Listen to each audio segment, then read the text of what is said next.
People are advised to call 911. Chatham County officials promise people should feel confident their calls will be answered. That as the county is taking over the operations of the emergency center. WSAV's Joanne Merrigan is here now with details. Joanne? Well, it's a transition we have heard about for almost a year, coming in part because of the separation of police departments. Chatham County Manager Lee Smith says efforts are already being made to improve operations, and there are plans on the horizon for better technology and even a new facility.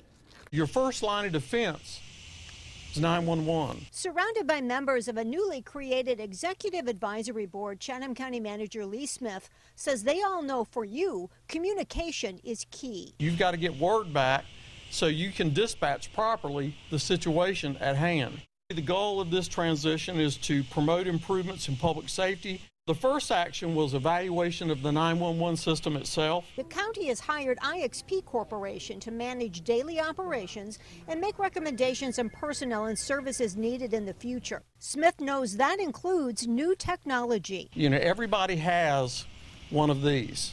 So how do we use smart technology to communicate with 911? And that's something that will be looked at. It's something that we will not go into lightly because these are major investments. He also says there are long-range plans to build a new facility with SPLOST funding. It's going to be built at the airport. That's a $17 to $20 million project. He promises system improvements and says people should feel confidence they can call 911. The public should notice no difference. If there's a difference and we've made a mistake, this should be seamless. Now, for all of us, we should see the difference in timing of calls. The county's still trying to determine just what it will cost to operate the center and says ideas will come from everyone. And with this review board and advisory board, the folks behind me have to have the buy-in and have to be involved for continual improvement.